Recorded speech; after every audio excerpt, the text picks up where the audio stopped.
भूतिया अस्पताल पार्ट 4। नैनीताल की गहरी वादियों और घने जंगलों के बीच एक छोटा सा खूबसूरत गांव था, नमनपुर। नमनपुर के लोग काफी भोले भाले और सीधे साधे थे। 2 साल पहले नमनपुर में बच्चों का सरकारी अस्पताल खोला गया था। छोटे बच्चों को लेकर गांव वाले अस्पताल में इलाज करवाने आते थे, लेकिन अचानक अस्पताल को लेकर लोगों के मन में डर सा बैठ गया, क्योंकि अस्पताल में हर रात लगातार छोटे छोटे बच्चों के रोने की डरावनी आवाजें सुनाई देने लगी। मम्मी मम्मी आओ ना, मुझे यहाँ से ले जाओ ना। मम्मी मम्मी आओ ना, मुझे यहाँ से ले जाओ। मम्मी आओ ना।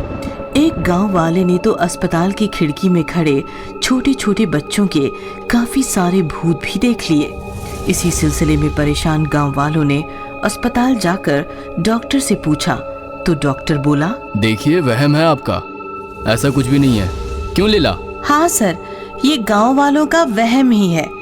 लिली अस्पताल में नर्स का काम करती थी। लेकिन साहब, आपके ही अस्पताल से बहुत सारे बच्चे भी गायब हुए हैं, उनका क्या? देखिए, हमारा काम है इलाज करना, बच्चों की देखरेख का जिम्मा आपका था।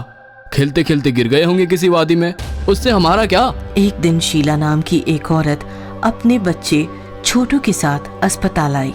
डॉक्टर साहब, छोटू को कल से पेट में दर्द हो रहा है। डोंट वरी, मैं दवाई लिख देता हूँ, बाहर से ले आइए। ठीक है छोटू, चल दवाई लेकर आते हैं। नहीं मम्मी, मैं नहीं आऊंगा, दर्द बढ़ जाएगा। ठीक है नर्स मैडम, छोटू का ध्यान रखना। जी जरूर, जाइए आप। शीला दवाई लाने निकल गई। लिली भी किसी काम से अंदर एक कमरे में चली गई और छोटू वहीं डॉक्टर की केबिन में बैठा रहा। अचानक बैठे हुए छोटू के पास एक रिमोट कंट्रोल की कार आकर रुक गई। छोटू ने डॉक्टर की तरफ देखा तो डॉक्टर एक फाइल में बिजी थे। छोटू कार उठाने के लिए नीचे झुका तो वो कार भागने लगी और कार के पीछे पीछे छोटू भी भागने लगा। कार एक कमरे के अंदर गई तो छोटू भी उसके पीछे कमरे में गया। उसी कमरे में लिली छिपकर बैठी थी। जैसे ही छोटू कमरे में आया, वो बाहर आई और उसने कमरे का दरवाजा बाहर से लॉक कर दिया। डॉक्टर ने मुस्कुराते हुए लिली की तरफ देखा। तोता पिंजरे में फंस चुका है। इधर अंदर बेचारा छोटू कार का पीछा करते करते दूसरे एक और कमरे में आ गया। वहां अंदर काफी अंधेरा था। जैसे ही वो अंदर कमरे में गया, उस कमरे का दरवाजा अपने आप बंद हो गया। छोटू ने देखा उस कमरे में काफी अंधेरा है और बहुत सारे भूतिया छोटे छोटे बच्चे छोटू की तरफ देखकर रो रहे हैं। उनमें से एक बच्चा काफी डरावना और गुस्सा होकर छोटू की तरफ देख रहा था। उसके हाथ में कार का रिमोट था। उसने रिमोट से कार छोटू के आगे पीछे घुमाकर उसे डराना चाहा। हमारी दुनिया में तुम्हारा स्वागत है। अरे वाह, चलो हम सब बाहर चलकर खेलते हैं, ये कार भी साथ ले लेंगे। छोटू की हिम्मत देखकर भूतिया बच्चा परेशान हो गया। हम सब इस दुनिया से अब कभी बाहर नहीं आ सकते। थोड़ी देर बाद तुम भी हमारी इसी दुनिया का हिस्सा बनोगे। डॉक्टर और नर्स मिलकर तुम्हारा ऑपरेशन करेंगे और तुम्हारे सारे ऑर्गन्स निकालकर तुम्हें इसी कमरे में दफना देंगे। इधर शीला दवाई लेकर अंदर आई तो उसने देखा कि छोटू केबिन में नहीं है। नर्स मैडम, मेरा छोटू कहाँ है? क्या मजाक कर रही हैं आप? 5 मिनट पहले तो आप उसे लेकर गई हैं। ये आप क्या कह रही हो मैडम? मैं तो उसे यहाँ आपके पास छोड़कर दवाई लेने गई थी। देखिए, हमसे बहस न कीजिए, हमें और भी काम है। ये सुनकर शीला रोने लगी और जोर जोर से चिल्लाने लगी, छोटू छोटू कहाँ है तू? छोटू, अरे छोटू कहाँ है तू? इधर भूतिया बच्चों के बीच फंसे छोटू ने अपनी माँ की आवाज सुनी और वो भी चिल्लाने लगा, माँ, मैं यहाँ हूँ, मैं अंदर हूँ, माँ। तुम्हारी आवाज तुम्हारी माँ तक नहीं पहुँच सकती। लेकिन पुलिस तक तो पहुंच सकती है ना। मतलब? डोंट वरी, मेरी माँ कोई मामूली माँ नहीं, वो आईपीएस शीलावती है, नैनीताल पुलिस। ऐसा कहकर छोटू ने उस कमरे की खिड़की खोली और बाहर खड़ी पुलिस फोर्स को इशारा किया। छोटू का इशारा मिलते ही छिपी हुई पुलिस फोर्स खिड़की से अंदर आ गई। पुलिस को देखकर सारे भूतिया बच्चे डरने लगे। बच्चों डरो मत, हमें पता चला कि इस अस्पताल में छोटे छोटे बच्चों को मारकर उनके ऑर्गन्स की ब्लैक मार्केटिंग होती है। इसलिए छोटू और आईपीएस शीलावती मैडम के साथ मिलकर डॉक्टर और नर्स को रंगे हाथ पकड़ने के लिए हमने ये ऑपरेशन अरेंज किया था। चलो हमारे साथ। नहीं सर, हम मर चुके हैं। हम सबके शरीर इसी कमरे में दफन हैं, इसलिए हमारी आत्माएं अब इसी कमरे में कैद हैं। अब वो बाहर नहीं आ सकती। बस एक काम कीजिए, उस डॉक्टर और नर्स को पकड़ने के बाद इस अस्पताल को जला दीजिए, ताकि हम सबकी आत्माओं को मुक्ति मिल सके। चिंता मत करो, हम ऐसा ही करेंगे। छोटू, तू बहुत हिम्मत वाला है। आज तुम्हारी वजह से हमें मुक्ति मिलेगी। थैंक्स छोटू। सभी भूत बच्चे हाथ जोड़कर छोटू के सामने खड़े हो गए। ये देखकर छोटू इमोशनल हो गया। चलो छोटू, अब हमें हमारा वो काम करना है जिसके लिए इतना बड़ा नाटक किया। भूत बच्चे ने सिर हिलाया और कमरे का दरवाजा अपने आप खुल गया। फिर पुलिस और छोटू दूसरे दरवाजे के पास आए।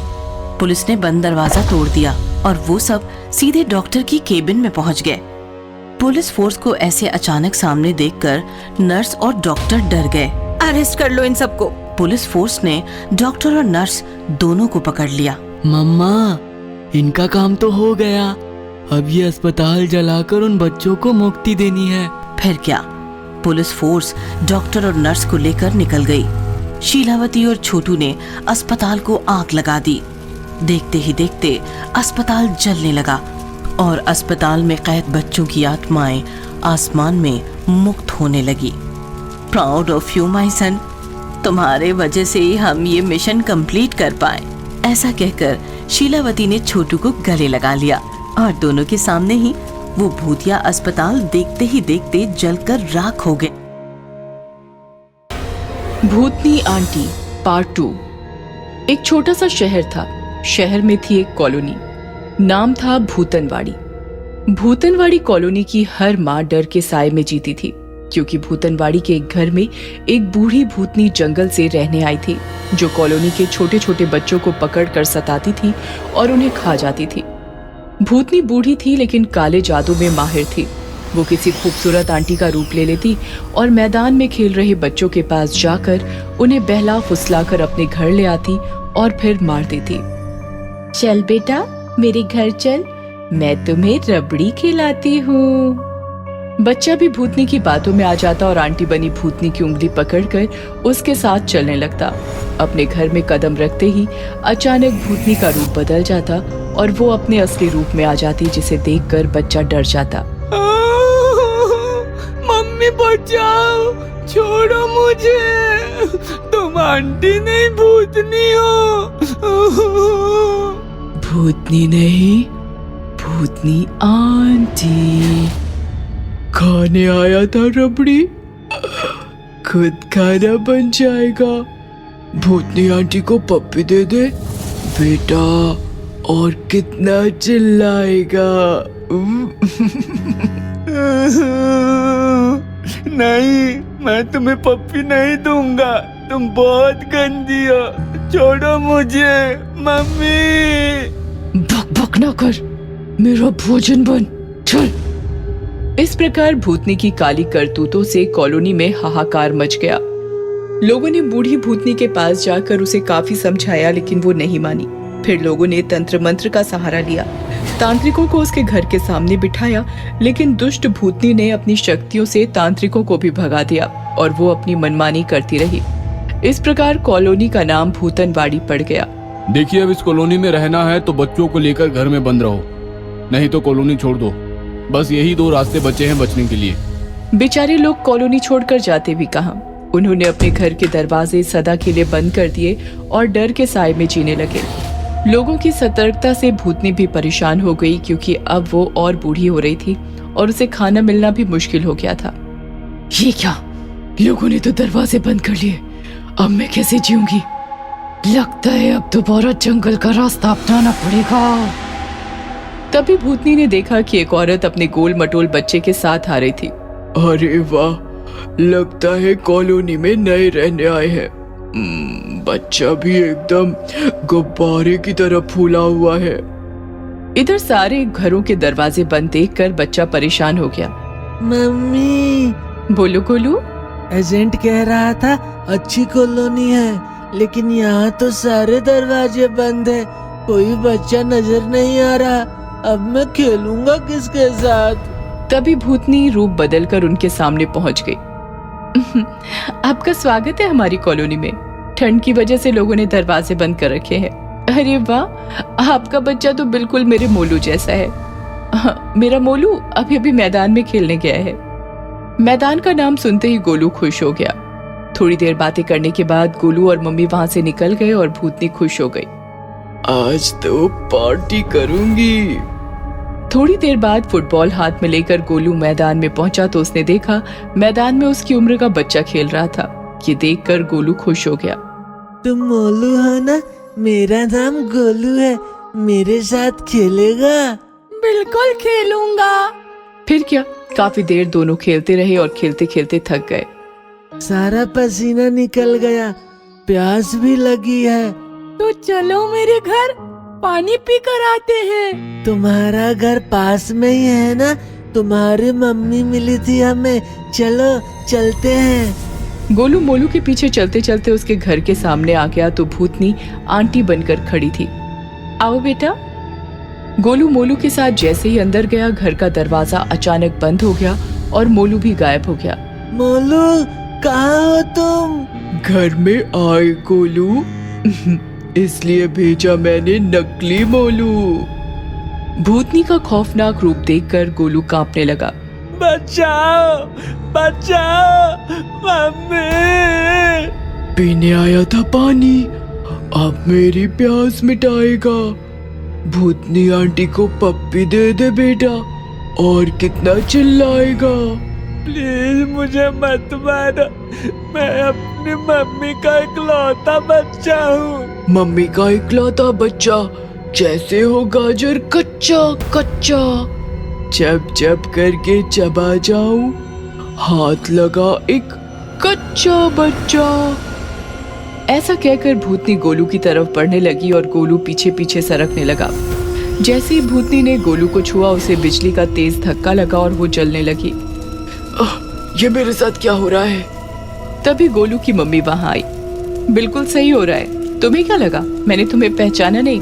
तेरी जैसी सैकड़ों भूतनियां देखी हैं मैंने। मैं जल क्यों रही हूँ? क्योंकि गोलू के गले में उसकी दादी का दिया हुआ ताबीज है। तेरे जैसी हजारों भूतनियां एक होकर आए तो भी गोलू को छूते ही भस्म हो जाएगी, इतनी शक्ति है इस ताबीज में। चल गोलू। ऐसा कहकर मम्मी गोलू को लेकर निकल गई और भूतनी आंटी तड़प तड़प कर राख हो गई। फिर क्या, फिर तो कॉलोनी के सारे दरवाजे गोलू और उसकी मम्मी के स्वागत के लिए खुल गए।